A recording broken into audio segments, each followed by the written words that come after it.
Magandang umaga, Kidapawan. Ako ang news anchor ngayong araw. Ako si Naomi Shane Randay, nagbabalita. Para sa araw na ito, sabay-sabay nating alamin ang malagang impormasyon na dapat nating malaman. Para sa detalyadong ulat, hingin sa pagsaan ng pagkuha ng Communication Indigenous, nasa linya natin si Hilary Ayag. Ayag? Maraming salamat, Yumi. Maayong gabi kaninyong tanan. Ani ako karon sa Purok Size, Barangay Muoan, Kidapawan City. Ug gani ako karon para matubag ang mga pangutana kung unsa ang pamaagi nila nga mag-communicate sila sa ubang tao sa unang panahon. Ug karon ani ata sa balay ni nanay, sa pangalan ni Munay. Sila ando. Pili edad ni Munay. 58 na. So magsugod na ta sa itong mga pangutana karunay. So sa unang panahon ni Munay, sa mga pamaagi nga kanang mag-share mo og kanang mga story or paano mo makadungog ang mga news na ginana. Kan lang kanang na mga panahon na itugon lang nga patong sikuan. Nya na po yung mga time nga base sa akong experience nga atuon jud sa iyang balay bisag unsa kalayo. Yes. True nga magsakay o kabayo. Ito may mga sakyanan niya kung ng panahon. Ana lang, tugon lang yun sa katao ang information. So, grabe gid din yung mga ano sa una na no. So, ang ato ang next na mga pangutana karunay. Kinsa ang mga source sa inyong mga information like mga elders or mga one ba ninyo kanang mga leaders or mga healers or mga storytellers kinsa? Si mong naibalaan lang nay. About sa mga story, ana. Sa mga katigulangan yun, Ay katigulangan so mga elders mo, mga sige mga elders sige. sa mga katigulangan namo, so ng panahon, na mag-story, story sa mga, Yes, yes. sa mga traditional mga katigulangan yun. Mga katigulangan yun. Istorya kay istorya sila ingani mi sa unang panahon. Muni karon na po lay na ang karon na panahon kay kanya ato. Kami sa una ingani din nami magpalit og mga sudan kay napaman sa mga kalasangan kanang mga baki. So mga katigulangan din yung ginagamit. Mga katigulangan ng mga yun. source information. So ang next natin na yung mga traditional ways na ginagamit ninyo para mag-spread ang information. I see mo diba sa inyong giingon kaganina na nga pagtuon niyo siya kung kinsa ni siya diba ang traditional way.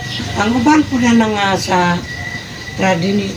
traditional way sa information, base sa akong experience na kanang anong panahon mo po na akong ginistorya sa akong lulo nga kung halimbawa sa isa ka baryo na nagsakit niya na sila dato spread ang information maghimo sila og naida kong agong pagtapon na to siya but pasabot naman tayo na tong ilang dato so true ato sa dakong agong nataptapon nila ang tibok kaning mga kabukiran kay katong agong mo gito'y pinaka-the best nga tibok komunidad makadungog yun. Kana lang ang na-experience po na ko. So by recognizing a message po is ginagamit po niyo itong mga specific symbols and sounds or signals gamit ang agong po. So ang next na ito nga question karon is paano si mga form or different nga media sa karon makanamurag naanuhan niyo na nga mas kung sa kanang mas i-compare nimo sa unang panahon karon like mga radio, televisions and other or social media. Pero like yun yang sa unang panahon kaysa karon kay karon hindi naman ka mag-chat-chat abot na dito ang yun may makapalit ang mga radyo sa una hindi sa difference may patong sa unang panahon na tunay kalinaw sa may mga sakyanan ako may kalinaw ba anlay karon niya daganag mga sakyanan bubuta kong kalibutan ano So, lain ra gyud ang ng panahon din. Is ang mga next na nga mga pangutana. So kato mga practices niyo sa una, way of communicating others, kanang mahitabo pa ba na siya karon? Or kanang source sa kung sa yung mga traditional forms of communication, napa ba na karon nakita pa ba nimo karon kanang nga panahonan nay? Pero about atong agong, Yes. wala na. Medyo mabianag yun to kay yan naman kay cellphone. Nanay mga radyo, nanay mga Facebook. So, kanang sa imo anay, kanang importante pa ba nga i-keep na itong mga indigenous media sa unang nga panahon? Kinahanglan yun tato kay nga naman sa pagkakaroon isa ka nagatudlo o adult literacy class sa Manubo kaysa sa survey sa karon nga survey nagkahinay nagyud ang mga tradisyon sa tribo ang tanan halos na magbinas Bisaya.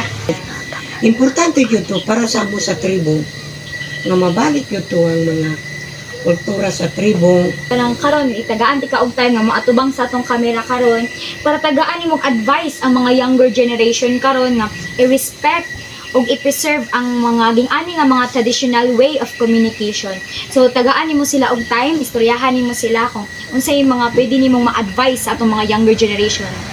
Sa mga tribo. Sa ako lang yun nga ka-advise sa mga younger generation. Mga batano na to karon no. Dili na to ikaw lang ang atong tribo. Nga ipadayon din ako ang atong pagsulti og tribo. Nya dani kaduha dili na to adun ang atong mga respeto sa atong mga katigulangan. Kanang maayong pamatasan mo man ang nindot yun sa tribo nung mayong pamatasan yun. So kana lang guro ang akong gamay nga advice. So kana lang guro mamo mapyan buli kaniw lang. Yes. So dagang salamat kaayo nay. So kabalo naman mo kung unsa ka importante ang mga traditional way of communication sa unang panahon nga sa unang sagihon pa ni nanay kaganina nga unsa kalinaw nga makaano ta og mga traditional way of communication sa unang panahon sa karon o sagihon pa ni nanay sa mga advice niya nga respetuon nato kung unsa ang mga ano sa mga katigulangan o sa mga indigenous pa nga mga communication. So back to you, Yumi. Salamat kaya sa iyong nakuha impormasyon tungkol sa communication